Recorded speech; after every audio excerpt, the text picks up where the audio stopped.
All right. Welcome Good luck tonight. Thanks. That's all right. Welcome to the Straight Red Card. On today's show, we are honored to have with us U.S. national player, Kansas City Wizard, podcast host, writer. What do you not do, Jimmy Conrad? And thanks for joining us.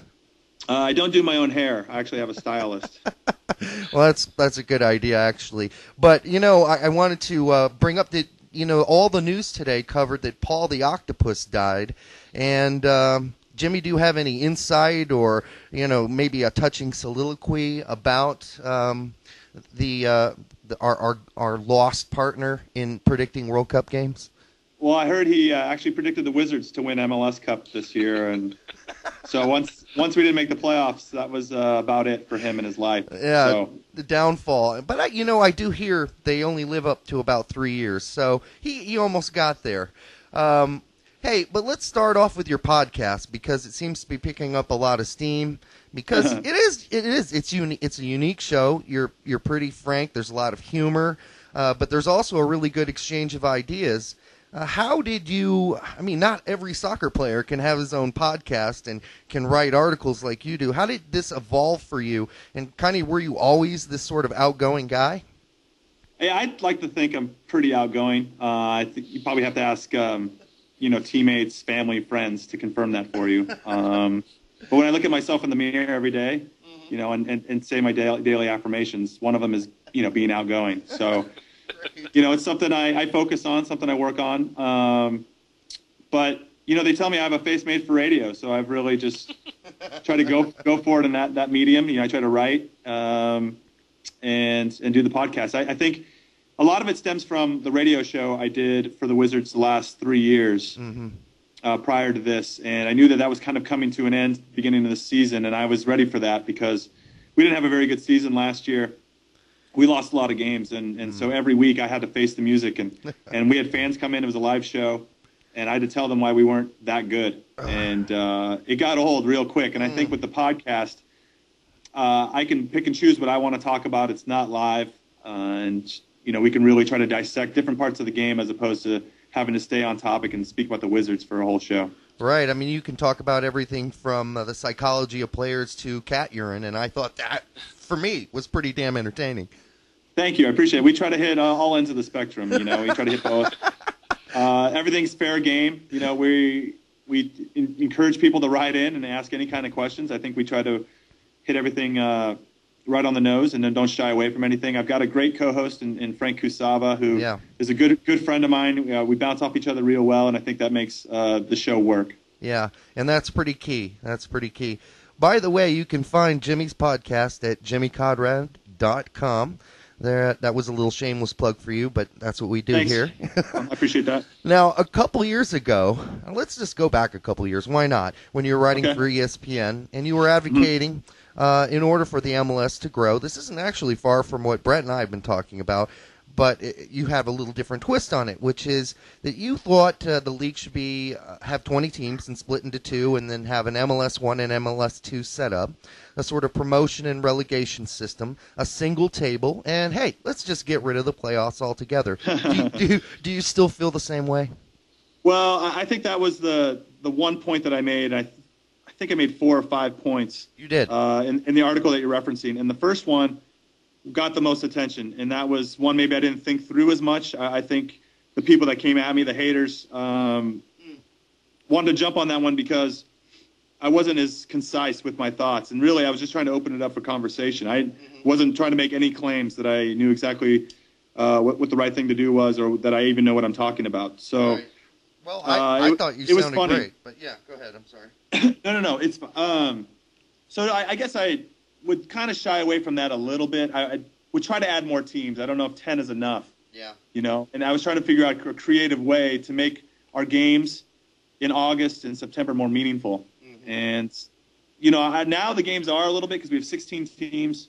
Only 8 teams make the playoffs, and so there's a little bit more urgency during those summer months. But really, when I sat down and thought about the main motivation for playing on turf on a Wednesday night in August, it's got to be something more than just making the playoffs. There's got to be something more to it, and that not only for the players to care a little bit more, but also for the fans that want to come out and support it. So that was kind of my impetus for getting started in that direction and getting going and kind of trying to figure out a creative way. And, I thought I got a lot of comments on ESPN. I think we got over 200 for that first one, which is I was overwhelmed with the type of emails I got and how many people care about making this sport better in the country. So it's a good sign of where we're at and where we're headed. And I'm not surprised you guys are talking about it because it's clear that the MLS still has some tinkering to do before it kind of really becomes a well-oiled machine. Right. My personal take on the subject is that I wouldn't want to do away with the playoffs, but change the emphasis. Rather than making the MLS Cup the champions of the league, put more emphasis on the Supporter Shield as the champions, and then having the playoffs as more or less just an extra cup at the end that still is a prestigious cup, but not necessarily as prestigious as, saying, winning the Supporter Shield, in my opinion. I agree with you. I think when we sat down and had our meetings for the CBA negotiations, and we talked about different bonus structures for different competitions and how the Superliga is weighted versus MLS Cup. I mean, to be honest, you as players, you get more money for the Superliga from bonus structure than you do with MLS Cup. Yeah. And so you basically play 30. Let's say you make it to MLS Cup. That's 34 games. And then you win. You get more money for winning Superliga, which is a 2-week competition, than you do for 10 months of MLS, and it just doesn't really make sense. And then the Supporter Shield's even worse because the Supporter Shield they don't value that at all. I mean, I think that they give some bonus money to it, but it's nowhere near what we think it should be as players because we agree with you that the team that's the best over 30 games and it's the most consistent and is proven to be the best team over that period of time deserves to be rewarded for it. And we still think that's we're being undercompensated from a bonus perspective, in that area. And I'm with you. I think if we could change the perspective and educate the fans into how important the Supporter Shield is, and I think the true fans know, but the casual fan, it's so hard to win them over because that's all they're geared up to do is playoffs. And that's going to be a tough one. It's hard to win over the casual fan. Yeah. Well, it seems to me that the single table seems to be the easiest next step. I mean, is it really necessary to assure that at least 2 teams from the East make the playoffs, regardless of how mediocre they might be? I mean, not this season, but because New York and they play very well. But let's say if all the Eastern teams have a horrible year, I mean, why should a team at the bottom of the table make the playoffs just because they're out East? Agreed. I think we'd have to go to a single table at some point. And if fans can't figure that out, a casual fan, then we don't want them as fans anyway. I mean, it's not that hard. The best team after 30 games wins. We don't need another division, to bring that to their attention. So I don't know. Yeah. It's interesting, the whole setup. I know that Lamar Hunt, when he first came in and joined the league, was very gung-ho about having 2 divisions. I remember we went to 3 divisions at some point for a few years. Yep. So I don't know. They're still tinkering. I mean, we're in year 15 now, so I don't expect us to be exactly where we want to be. But well, I see the issue. We're having that issue this season. The single table compared to the divisions. I mean, in the West, you have L.A., Seattle, FC Dallas, and Real Salt Lake. Where in the East, you have the Crew, New York, Colorado, and San Jose. Yeah. So it just seems like the East Conference, as far as the playoffs go, is the easier route to the finals than if you were in the West.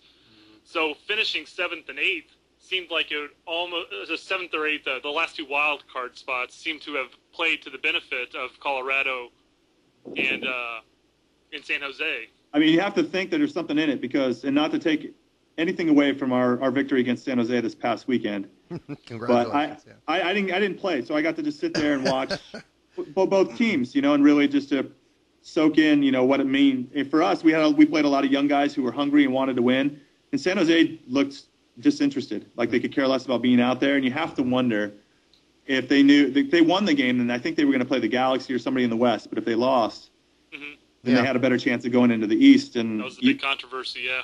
Yeah, so you have to wonder because for as well as San Jose's played over the last couple of months, they really put together an effort that was not worthy of what they're capable of. And the same thing for LA and RSL. Nobody really wanted to play Seattle. I mean, you would think, and home and away. And I guess there was, some controversy or thought at least that maybe someone's going to throw something there. Throw a game. I wouldn't want to play FC Dallas either. Yeah. Right. I agree with you. I wouldn't want to play any of those teams in the West, to be honest. And if I would actually, just because we matched up well against them, I thought the Galaxy would be the team I'd choose to play against. Mm-hmm. Just because we, as a team, we play well at the Home Depot Center. But, they might be, I hope they're firing on all cylinders. I mean, if they want to have a chance to win, they're going to have to be. But yeah. Well, they're older. They haven't looked good over the last few months. Yeah, they're kind of older and they're a little bit slower in some parts. But I've picked Real Salt Lake to win it all. Well, that's aggressive, Brett. Way to go out on a limb, Brett. I know. I get it. Way to pick the defending champ. Yeah, way to go. Go ahead, Brett. I'm sorry. I was just saying it is a safe bet, but I have faith in Kreis as the manager and Kreis. Sorry. Kreis. That's we're gonna edit that out. So. Yeah, it's the first. Leave it in. It's the first time I've ever heard him say Kreis. Yeah. So I have faith in him as a manager. Plus, they're playing well. As long as they can get past FC Dallas, I think that they can make it through. Obviously. Yeah. But again, that's not taking much of a risk there, but still. Well, FC Dallas is a tough team. I mean, they lost 4 games all year, over 30 games. I mean, that's nothing to sneeze at. I don't know if Hartman will be back for the playoffs or not, but if he is, I mean, I think he just seems to come up with a timely save a little bit more than Dario Sala. So, if he's back, between the pipes and ready to go, then I like them a lot more. But still not a bad backup goalkeeper in Sala. No, agreed. A guy with a lot of experience and respect from not only players on his team, but from players around the league. So, right. But I still think Hartman's just having that kind of year where he definitely had a chip on his shoulder for how things got handled here in Kansas City. He had something to prove, and he's had a great season.